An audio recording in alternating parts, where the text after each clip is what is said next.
A very good day to you. I'm Hank Gross, MidHudsonNews.com. It's Tuesday, January 18th. The news today brought to you by the Galleria at Crystal Run. American society still remains broken, even decades after Dr. Martin Luther King Jr. spread his message of harmony and unity across the country. That word came from Bishop James Rollins during a commemoration of Dr. King's life held on Monday in Middletown. Rollins said much more needs to be accomplished going forward to mend society, especially following the insurrection in Washington 1 year ago.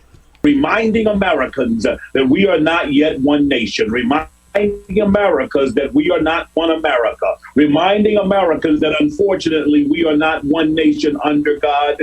We are not indivisible, and we have not yet reached the place where we are experiencing liberty and justice for all. Bishop Rollins says we have to march on the ballot box because, in his words, voting is the currency of democracy.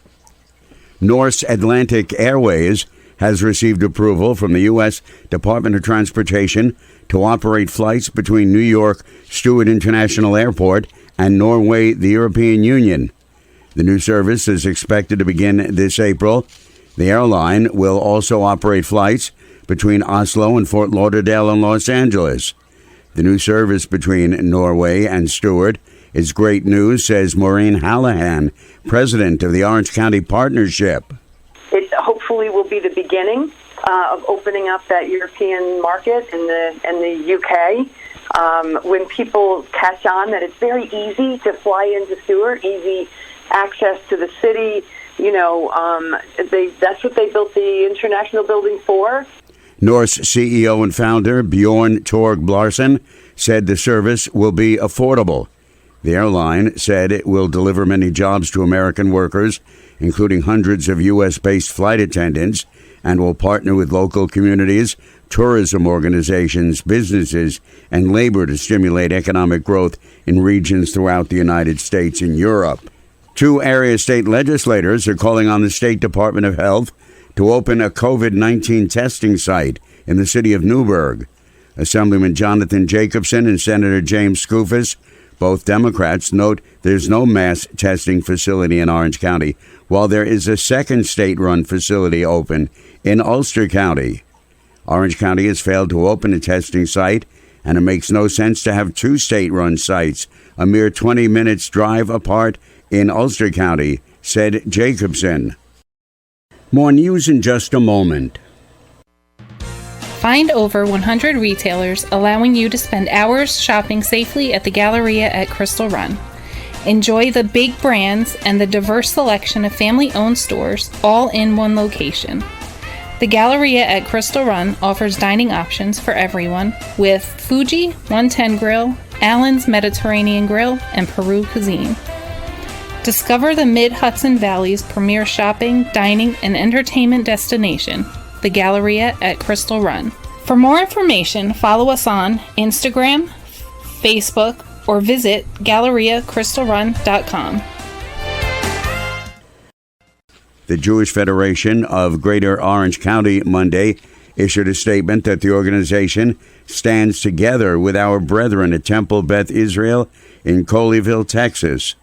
A gunman held 3 people hostage during a prayer session. They escaped after 11 hours, and the gunman was shot and killed. State Assemblyman Carl Brabernick, a Republican from Deer Park, has announced that he will be seeking a 4th 2-year term in Albany this fall. Brabernick, a former Deer Park town supervisor, said there's much to do this year, including attempting to reverse bail reform.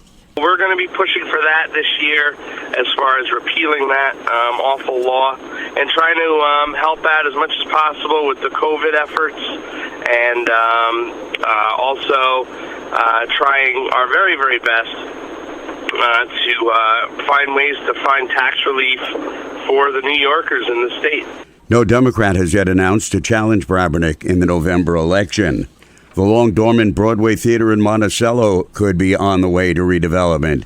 The Sullivan County Land Bank owns the building now, and the agency has just received $55,000 in a state grant to begin exploring what to do with it, says County Economic Development Director Freda Eisenberg. Long closed, a lot of need for repair, and this study will sort of really prepare us for actual capital grants because it will give us cost estimates, tell us what we want to do. The building had long been one of the anchors of the downtown, and its hope to rebirth will breathe new life into the business district of Monticello. 2 federal grants are slated to fund an additional school resource officer in the Poughkeepsie City School District and provide safety upgrades in the schools. The City of Poughkeepsie Police Department, which has committed a substantial amount of resources to the district as a result of shootings, stabbings, and fights along with unruly behavior at the high school, has received a $75,000 federal grant to fund a second school resource officer in the district. The school district worked with the city police to apply for the U.S. Department of Justice Office of Community-Oriented Policing Services grants. I'm Hank Gross, MidHudsonNews.com. The news today brought to you by the Galleria at Crystal Run.